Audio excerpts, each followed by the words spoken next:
listening to the Rum and Wrestling Podcast. This is the third matchup in the Greatest Champions That Never Was tournament. This episode has Brian Pillman against Mr. Perfect. We're going to start off with Brian Pillman. His stats, his pay-per-view stats is 13 wins, 1 draw, and 18 losses. His WCW career has 51 wins, 2 draws, and 38 losses. His WWF career has 7 wins and 14 losses. That shows you something there. That's a total of 69 wins, 2 draws, and 63 losses. Brian Pillman has been known for many, many things. The first thing that sticks out in my mind was, the gun incident. The promo. That's what set him off. He was the high flyer. He actually was a good in-ring worker. Flying Brian. He was in the Four Horsemen. He was tag teamed with Stone Cold. I mean, he did a lot, but he didn't wrestle too much. I know he had a few injuries, and his career span, unfortunately, did get cut short, like a lot of guys in the time. But just looking at his win-loss, his pinfall, he won 83% of the time by pinfall. He lost 68% of the time by looking at the lights. He was getting pinned. I mean, there's nothing that stands out outside of that he was just a pin guy. I mean, the one thing that does stand out to me was he has 1 submission win. I wonder what submission did Brian Pillman use? I can only imagine. Very curious what submission he pulled out of the hat. So he's got a. Okay, this shouldn't even count. So based off the statistics we've given you from ProFightDB.com, Brian Pillman has had ladies and gentlemen, 1 world heavyweight bout. And that was with 60 other people. 59 other people. I'm sorry, 59. Well, hold on. We had a Royal Rumble that had 1 extra guy in it, so it could have. So this was 60 total. I watched this match. It's really bad. This is really hard to watch. WCW World War III '95, November 26, 1995. The winner of this match was the Macho Man. So, before we start, can I talk about this match for a minute? Yes. This match, the build-up to this match, I think is so hilarious. It embodies WCW at that time because they did this was World War III. They had the 3 rings, 60 people, and they were going to do a giant in each ring because they were going to end Hulkamania. The Yeti! The Yeti was supposed to be one, but they realized, oh my god, this guy is terrible. So they said, well, what do we do? Screw it. Hogan's the 3rd giant. Oh. Like, well, aren't you trying to end Hulkamania? Like, shh. No, Hogan's the 3rd giant. Yeah, looking at the list and some of the names in here, I mean, look, you got One Man Gang, Scott Norton, Scotty Riggs. Hold on. Let me add to that, and the ending of this match was a mess up by the referee because Hogan got dragged under the ropes because even in a battle royal, he cannot job with 60 people. I can't take a clean loss, brother. I gotta come out. I gotta look strong in the loss, brother. You don't even have to. It's a battle royal. You don't have to get pinned. It doesn't matter. I can't look weak. I gotta come back. Gotta get the belt. Poor Randy Savage. Poor okay. guy. He couldn't do it. So, Brian Pillman, I think most of his notoriety came from his WCW time frame with the Four Horsemen and the infamous feud he had with Stone Cold, which was phenomenal. I think the other thing would be him and ECW. For Touché. that little bit. Touché. It wasn't very long, but at the same time, he was a great in-ring worker. He could cut promos. Unfortunately, he died of a drug overdose. Heart attack, Yeah, I mean, the guy had it going for him. He's got the whole world. Was it before or the day of Bad Blood '97? think it was the day of. Did they? Okay, because I feel like the one thing that stood out when I was watching Bad Blood was whenever they mentioned Owen Hart's passing. I feel like they were better equipped. They knew how to tell the people that. But I've actually watched Bad Blood, and watching Vince try to convey that, it's like he didn't know what to do whenever he was talking. It's like he was still learning how to handle it. Yeah. That's one thing that stood out. That's unfortunate. Yeah. Well, all right. So we've got Brian Pillman. His stats. His one. There's no way that he was gonna win World War III. Especially match. with some of the people in the match. Absolutely not. So his opponent is none other than Mr. Perfect, or Curt Hennig. Hennig. So his pay-per-view statistics are 15 wins, 0 draws, and 37 losses. That is insane.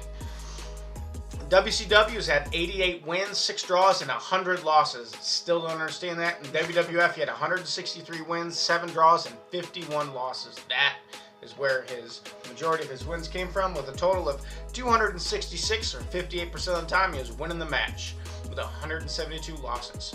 And we're going to look here. This is what really I love about this matchup is we have Brian Pillman, who's either winning by pinfall or he's looking at the lights getting pinned. You look at Curt Hennig, and he's got 84% of the time he's winning by a pinfall with 160 wins. And that perfect plex. Yeah, I mean the pinfalls. I'm very curious because there's a category that says other.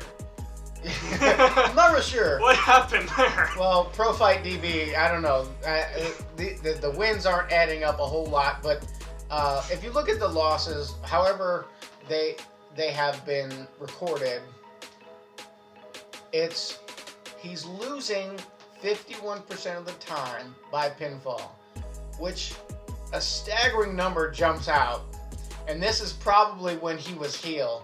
But 33% of his losses were DQs.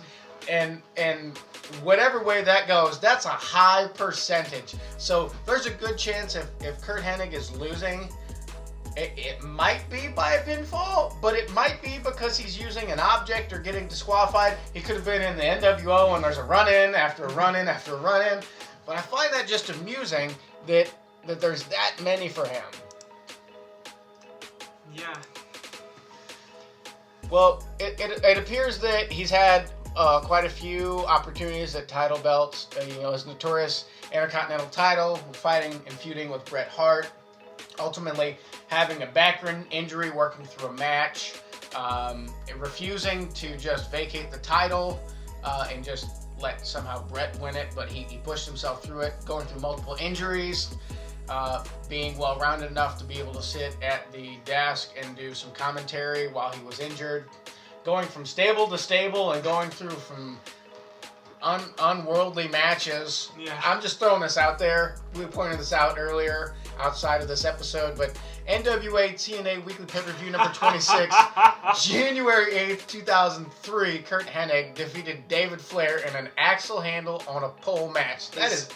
Final match was an axe handle and a pole match versus David Flair. Something smells. I smell Russo. I smell Russo all over the place. So that's just an asterisk there. But, I mean, here we go. The WWF World Heavyweight title, he's had multiple attempts at it, and these weren't 60-man battle all against royals. the same guy, and can we guess who that one guy is? No idea. Now... We'll give you the year. It's 1990, and one is 1989. Who runs roughshod in the 80s and 90s? There's only one brother. I'm telling you. Yep. It was Earthquake. Yeah. It was Typhoon. Typhoon, right.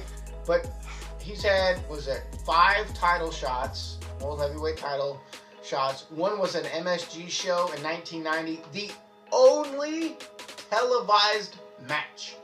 Wow. So Hogan buried Mr. Perfect every time he fought him. Yeah. Just unbelievable. If there's one thing I will give Perfect credit for, it is if he's gonna if he's gonna get buried by someone, it might as well be Hogan. All right, let's talk about burials. You just mentioned he's going to be buried by somebody. He's going to be buried by the top dog, Roman Reigns dog at the time, is Hogan, right? 1990, Curt Hennig loses 5 times. Not 1, 2, 3, but 5 times to Hulk Hogan, the master, the man, the master manipulator. Then he goes to WCW. 8 years later, he gets 2 title shots at the WCW World Heavyweight Championship. Against who? The man, the big dog, the guy who runs Roughshod, the political mastermind himself. Goldberg. And I would like to point out, these matches happened 2 days apart. So it's not like he was chasing it for a long time. He chased it for 2 days. It's unreal that Mr. Perfect, a guy that was a technical wrestler, he was a good at promos, well-rounded, insane amount. He had 452 total matches here, it says, from ProFightDB.com, and 52 pay-per-views. He's so well-rounded, but he's had 7 opportunities at a title shot and got buried. Hold on, that's a lot of matches, but I still think Cesaro faced Sheamus more than that. This is true. You know what's sad is our last matchups we've had has been unfortunate, but this is the 3rd episode in this tournament, and we overlooked a small detail. You know what that was? What was it? We put 2 deceased wrestlers who both died of drug overdoses against each other. Yeah. Oh my. So this just shows you that sometimes the young go early, and Curt Hennig, great wrestler. It's just unfortunate him and Brian Pillman. Didn't even think about that when we were putting this together. No coincidence there. So we have the statistics for both wrestlers. We both agree that they have the out-of-ring ability. If we change topics here, I think Hennig was also... He was twice a victim of wrong place, wrong time, because losing to Hogan in the 80s and 90s, obviously, that's going to happen, but losing to Goldberg in 98, almost immediately after winning the championship against Hogan, because this was almost right after he beat Hogan, because I think Bash of the Beach was the next pay-per-view. Now, that's also wrong place, wrong time, because Goldberg's going to hold it for a little bit. Yeah. So, yeah, that's unfortunate. So, Rob, who are you going with? Well, we covered their stats. We covered their history.